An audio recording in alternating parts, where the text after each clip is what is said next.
من عمل صالحا من ذكر أو أنثى وهو مؤمن فلنحيينه حياة طيبة. You have probably read this verse in Surah An-Nahl. Whoever believes, whoever does good, male or female, and they are mu'min, believers, we will give them a new life, a pure life. Hayatun Tayyiba. The exegetes, the theologians have discussed a lot about what Al-Hayatun Tayyiba is. What does it mean? Is this a new life? Is this an extra life? Or is this a change in the quality of life?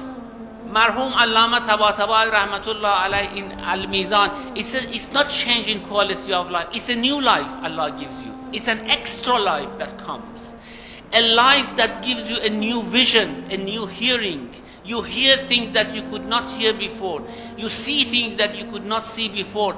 Now, Amirul Mu'minin alayhi salam was asked, Ya Amir al-Mu'min, what is this Al-Hayatun Tayyibah?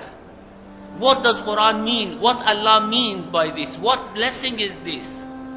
He described it in the most beautiful and concise way. He said, Al-Qana'ah, contentment.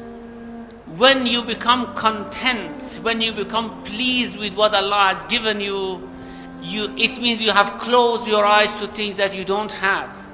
Our plight is that we always look at things that we don't have. We don't look at things that we have. And that's why we cannot offer thanks to Allah subhanahu wa ta'ala.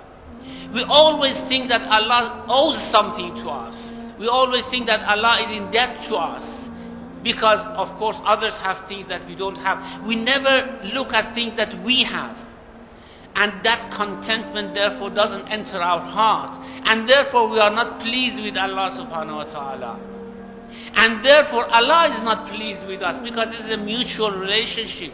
As in many places of the Quran it is said, Allah is pleased with them, they are pleased with Allah subhanahu wa ta'ala. If we close our eyes to what we don't have, and we reflect on what Allah has given us, and we offer Him thank for it, we will find that Al-Hayatun Tayyibah, the pure life. A pure life which is completely under the trust and wilaya of Allah subhanahu wa ta'ala. Someone who has a pure life, who has this Hayatun Tayyibah, completely puts himself in the hands of Allah subhanahu wa ta'ala. And subhanallah, how trustful is Allah. How powerful is Allah to give us what we need and what is beneficial for us. Not what we think that is beneficial to us. What really benefits us, He gives us. Put trust in Allah and never mind what happens to you. Because if you put your trust in Him, He knows how He has to treat you, how He has to train you, how He has to take you through different steps so that you come to your final stage of perfection. A very beautiful hadith from Imam Ja'far al-Sadiq alayhi salam. This hadith is in Al-Kafi. One of his companions, Fudail, says that I went to visit Imam Ja'far al-Sadiq when he was ill, in his last illness, after which he passed away. You know, Imam Ja'far al-Sadiq was poisoned, and the poison has affected him in a way that he had lost lots of weight. At the end he was just bones and skin. Fudail says, I saw him in that situation, nothing was left from him, he was just bone and skin, and I couldn't stop crying. Imam alayhi salam told me, Fudail, why do you cry? I said, because of what I'm seeing. What has happened to you, what they have done to you. Imam said, Ya Fudail, nothing wrong, it's all good. Do you not know that if a mu'min turns his eyes open in the morning and he owns all the wealth between Mashriq and Maghrib, between East and East, it's good for him. And if a mu'min opens his eyes and they take him, they cut him into pieces, it's again good for him. Because it's not he who decides what's good and what's bad for him, it's Allah that decides for him, since he has trusted Allah subhanahu wa ta'ala.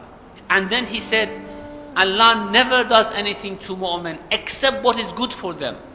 Now, those things might seem unpleasant for us, might not seem very good in our eyes, might seem difficult, but never mind. Why are we afraid of Allah subhanahu wa ta'ala when we trust Him?